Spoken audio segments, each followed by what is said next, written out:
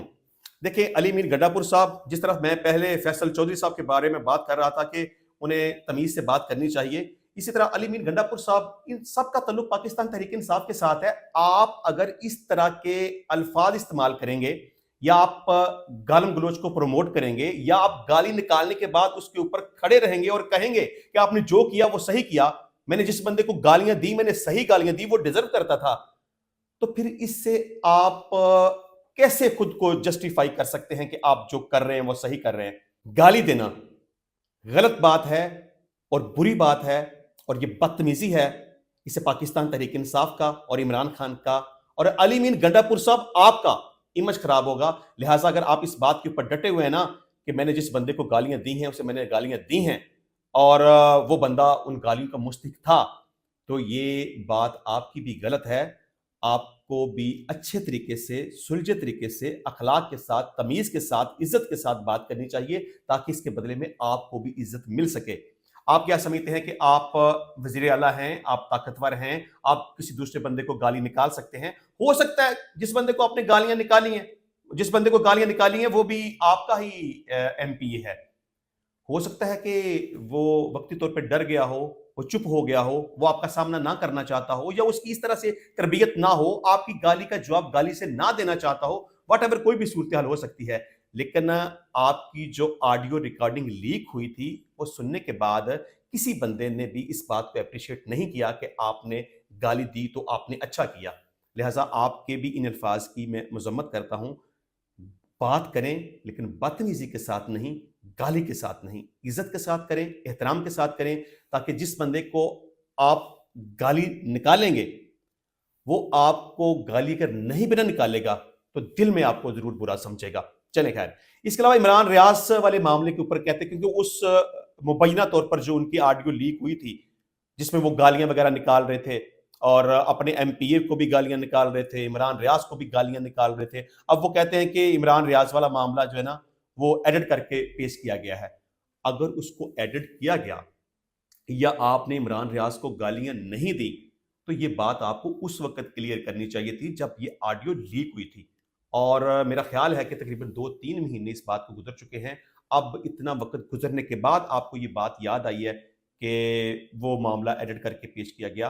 اگر آپ صحیح تھے، مطلب کہ عمران ریاض کے حوالے سے گالیاں دینے کو تو آپ کنفیس کرتے ہیں، وہ تو آپ غلط ہیں ہی ہیں، لیکن عمران ریاض کے معاملے میں اگر آپ سمجھتے ہیں کہ وہ ایڈٹ کر کے پیش کیا گیا تو آپ کو اس وقت جسٹیفائی کرنا چاہیے تھا. اب کافی لیٹ ہو گئی ہے. اچھا جی، میر کراچی مرتضی وہاب صاحب کے ساتھ ایک حادثہ پیش آیا ہے. چلیں اللہ کا شکر ہے کہ وہ بچ گئے ہیں، لیکن جس طرح کا وہ حادثہ تھا خدا نخواستہ اس میں کوئی جانی نقصان ہو سکتا تھا، کیونکہ مرتضی وہاب صاحب عباسی شہید اسپتال کے دورے پر تھے اور وہاں کوئی افتتاح کرنے کے سلسلے میں گئے ہوئے تھے اور لفٹ میں سوار ہوئے، ان کے ساتھ تقریباً 15 یا اس سے زائد لوگ بھی لفٹ میں سوار تھے. تو جب وہ نیچے اترنے لگے تو سب سے پہلے تو چوتھی منزل پر ان کی لفٹ رک گئی، خراب ہو گئی، یا جو کچھ بھی صورتحال پیدا ہو گئی. پھر آہستہ آہستہ کر کے لفٹ جب نیچے آئی ہے تو پہلی منزل پہ آ کے وہ دوبارہ رک گئی، اس میں کوئی خرابی پیدا ہو گئی اور اچانک سے وہ لفٹ نیچے زمین پر گر گئی. تو لکیلی یہ بچ گئے. حالانکہ میں سمجھتا ہوں کہ خدا نخواستہ جس طرح چوتھی منزل پہ یہ لفٹ خراب ہوئی ہے یا وہاں پہ رکی ہے، اگر وہیں سے وہ نیچے خدا نخواستہ اللہ نہ کرے زمین پہ گرتی تو کتنا بڑا نقصان ہوتا یا کتنا بڑا حادثہ ہو جاتا. بلکہ میں بھی یہ سمجھتا ہوں کہ یہ معجزانہ طور پر بچے ہیں. پہلی منزل سے بھی عام طور پر پہلی منزل بھی 10-12 فٹ لگ بھگ تو ہو سکتی ہے نا، وہاں سے لفٹ جب نیچے زمین پہ گری ہے تو کوئی نہ کوئی بڑا حادثہ ہو سکتا تھا، لیکن اللہ نے محفوظ رکھا. اللہ تعالیٰ سب کو اپنے حفظ و امان میں رکھے، لیکن تھوڑی سی احتیاط کرنی چاہیے کیونکہ ایک کیپیسٹی ہوتی ہے ہر چیز کی. اگر لفٹ کے اندر ریکمینڈڈ 3 4 5 لوگ ہیں تو اتنے افراد کو ہی وہاں پہ سوار ہونا چاہیے. اگر 5 لوگوں کے یا 4 لوگوں کے کھڑے ہونے کی جگہ بنی ہے تو وہاں پہ اگر 15 یا 20 لوگ زبردستی گھس جائیں گے, کھڑے ہوں گے, تو پھر وہ آؤٹ آف کنٹرول ہو سکتی ہے, نقصان ہو سکتا ہے, نیچے گر سکتی ہے. لہٰذا اس حوالے سے احتیاط کرنی چاہیے. اچھا جی, اس کے علاوہ لاہور ہائی کورٹ میں ایک بڑا افسوسناک واقعہ پیش آیا. سب سے پہلے میں وہ خبر آپ کے سامنے رکھتا ہوں. خانیوال کے رہائشی آصف جوید کا کیس لاہور ہائی کورٹ کے جج جسٹس شجاعت علی خان کی عدالت میں زیر سماعت تھا. سائل کو نجی کمپنی نے 2016 میں ملازمت سے برطرف کیا تھا. 2019 میں لیبر کورٹ نے سائل کی برطرفی کا فیصلہ کالعدم قرار دے کر اس کی نوکری بحال کرنے کا حکم دے دیا تھا. تاہم نجی کمپنی نے لیبر کورٹ کا فیصلہ نیشنل انڈسٹریل ریلیشن کمیشن میں چیلنج کیا تو نیشنل انڈسٹریل ریلیشن کمیشن نے نجی کمپنی کی اپیل خارج کر دی. سائل آصف جوید کا کیس 2020 سے لاہور ہائی کورٹ میں زیر سماعت ہے. نجی کمپنی نے دسمبر 2020 میں ہائی کورٹ میں کیس دائر کر دیا تھا. لاہور ہائی کورٹ نے آج کیس کی سماعت کرنے کے بعد اگلی تاریخ 8 اپریل مقرر کی تھی.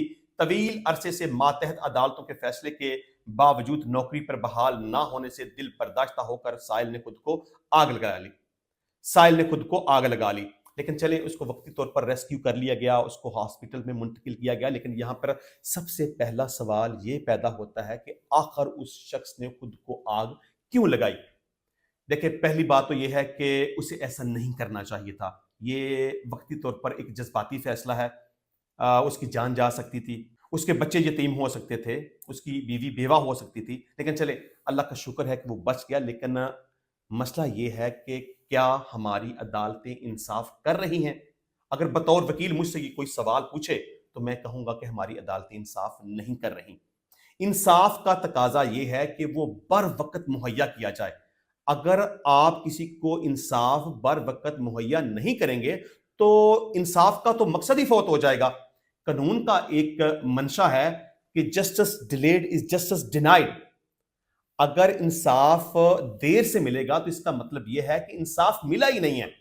ایک بندہ 5 سال سے لاہور ہائی کورٹ کے چکر لگا رہا ہے اور اسے تاریخ پہ تاریخ مل رہی ہے اور کیس کا فیصلہ ہی نہیں ہو رہا, اور الٹیمیٹلی وہ دل برداشتہ ہو گیا. پتہ نہیں وہ کس کنڈیشن میں تھا, کتنی پریشانی اور ٹینشن میں تھا کہ وہ برداشت ہی نہیں کر سکا اور اس نے خود کو آگ لگا لی. تو بہرحال میں سمجھتا ہوں کہ آنریبل ہائی کورٹ کو یا جتنے بھی پاکستان کے اندر عدالتیں ہیں انہیں فیصلہ کرنا چاہیے, انہیں انصاف کرنا چاہیے اور بر وقت فیصلہ کرنا چاہیے اور بر وقت انصاف کرنا چاہیے. اگر ایک بندہ عدالتوں کے چکر لگا کر تھک جائے گا تو اس کا تو جوڈیشل سسٹم سے اعتبار اٹھ جائے گا. بلکہ ہائی کورٹ میں اکثر میرا جانا ہوتا ہے تو وہاں جا کے میں صورتحال دیکھتا ہوں کہ وہاں پر تو بادشاہ سلامت بیٹھے ہوئے ہیں جنہیں اس بات سے کوئی فرق نہیں پڑتا کہ کوئی بندہ کتنے 100 کلومیٹر سفر کر کے وہاں پہ پہنچا ہے تو اس کے کیس کو سننا چاہیے. اپنی مرضی کے مطابق ان کا جتنا دل چاہے گا کیسز کی سماعت کریں گے, تاریخیں ڈال دیں گے, یہ نہیں ہوا, وہ نہیں ہوا, اس کی رپورٹ نہیں آئی, اس کی رپورٹ نہیں آئی, کیسز کو لیفٹ اوور کر دیں گے. اور سینکڑوں کی تعداد میں, ہزاروں کی تعداد میں لوگ سینکڑوں کلومیٹر کا سفر طے کر کے آئے ہوتے ہیں. پتہ نہیں کس مجبوری میں آئے ہوتے ہیں, کتنے ان کے پیسے خرچ ہوتے ہیں, کتنے وکلا کی فیسیں انہوں نے بری ہوتی ہیں. اور جب اتنے اخراجات کرنے کے باوجود وہ لاہور ہائی کورٹ میں پہنچتے ہیں یا کسی بھی عدالت میں پہنچتے ہیں تو جب ان کے کیس کی سماعت نہیں ہوتی تو آپ اندازہ کریں کہ ان کا دل کتنا دکھی ہوتا ہے. پاکستانی عدالتوں کی ہم کیا بات کریں کہ اگر انصاف کی فراہمی کی بات آئے تو ہمارا نمبر سب سے اینڈ کے اوپر آئے گا, اور اگر کرپشن کی بات آئے تو سب سے ٹاپ کے اوپر آئے گا. بہرحال پاکستانی عدالتوں کو اس حوالے سے سوچنا چاہیے اور کیسز کے فیصلے جلد کرنے چاہیے, کیسز کی سماعت بر وقت کرنی چاہیے اور انصاف کی فراہمی کو جتنی جلدی ممکن ہو سکے یقینی بنانا چاہیے تاکہ مزید کوئی بندہ دل برداشتہ ہو کر خود کو آگ نہ لگائے. اچھا جی, اس کے علاوہ 9 مئی کے واقعات سے متعلق تحقیقاتی رپورٹ سامنے آ گئی ہے. اس میں عمران خان صاحب کے اوپر بھی کچھ الزامات لگائے گئے ہیں, بلکہ 9 مئی کے واقعات میں عمران خان صاحب براہ راست ملوث پائے گئے ہیں اس رپورٹ کے مطابق. اس کو ڈان نیوز نے رپورٹ کیا ہے. ڈان نیوز کے مطابق ذرائع نے بتایا کہ رپورٹ میں کہا گیا ہے کہ 9 مئی 2023 کے واقعات باقاعدہ منصوبہ بندی کے تحت کیے گئے ہیں. عمران خان ان واقعات میں براہ راست ملوث تھے. ذرائع کا کہنا ہے کہ رپورٹ میں کہا گیا ہے کہ پی ٹی آئی کے درجنوں رہنماؤں نے تشدد کو ہوا دینے کے لیے کردار ادا کیا. تاہم شاہ محمود قریشی, چودھری پرویز الہی کے خلاف مقدمات قائم ہونے کے باوجود تحقیقاتی رپورٹ میں نام شامل نہیں. ذرائع نے بتایا کہ تحقیقاتی رپورٹ میں حماد اظہر, درتاج گل, مراد سعید, علی امین گنڈا پور, شاندانہ گلدار کے نام شامل ہیں. اس کے علاوہ تحقیقاتی رپورٹ میں فرخ حبیب، علی زیدی، کمبل شوذب، شہریار آفریدی کو بھی ملوث قرار دیا گیا ہے۔ سینیٹر اعجاز چودھری، فیصل جوید، ڈاکٹر یاسمین راشد، محمود الرشید بھی ملوث قرار دیے گئے ہیں۔ پاکستان تحریک انصاف سے تعلق رکھنے والے عمر چیمہ، حسان نیازی، عالیہ حمزہ، جمشید اقبال چیمہ، مسرت چیمہ بھی ان پرتشدد واقعات میں ملوث تھے۔ ذرائع کے مطابق کلیمہ خان کو بھی تشدد کو ہوا دینے میں ملوث قرار دیا گیا ہے۔ صداقت عباسی، واسق کیوم، نوشین حامد، عامر ڈوگر، زین قریشی بھی 9 مئی کو تشدد کی کارروائیوں کو سپورٹ کر رہے تھے۔ ان رہنماؤں کے علاوہ طیبہ ابراہیم، شبانہ فیاض، اظہر میر اور عامر مغل سمیت 80 سے زائد رہنماؤں کو 9 مئی کے واقعات میں ملوث قرار دیا گیا ہے۔ اچھا جی، اب بات کریں گے کہ عمران خان صاحب اور بشرا بی بی کے کھانے پینے کے ڈالر جیل میں کتنے اخراجات ہیں اور اب تک عمران خان صاحب کتنے پیسوں کا کھانا کھا چکے ہیں۔ تو جیل ذرائع کے مطابق اب تک عمران خان صاحب کے کھانے پینے کے اوپر 1 کروڑ روپے سے زائد کی رقم خرچ ہو چکی ہے، اور اب چونکہ بشرا بی بی بھی جیل میں آ چکی ہیں، پہلے عمران خان صاحب کا اکیلے کا خرچہ ماہانہ 6 لاکھ یا اس سے زائد ہوتا تھا، لیکن اب بشرا بی بی کے آنے کی وجہ سے اب ان دونوں کا ماہانہ خرچہ 8 لاکھ روپے سے زائد ہو چکا ہے۔ اس کے علاوہ جیل میں کھانے پینے کے لیے ان کی فیملی کی جانب سے ادائیگی کی جاتی ہے۔ سابق وزیر اعظم اور ان کی اہلیہ کے پی پی اکاؤنٹ میں رقم جمع کروائی جاتی ہے، کیونکہ عمران خان صاحب وہاں پہ جو خرچ کرتے ہیں یا کھانا کھاتے ہیں وہ تمام تر اخراجات ان کی فیملی افورڈ کرتی ہے۔ انشاءاللہ ملتے ہیں نیکسٹ ٹائم نئی ویڈیو میں نئے ٹاپک کے ساتھ، تب تک کے لیے اجازت دیجیے۔ اللہ حافظ۔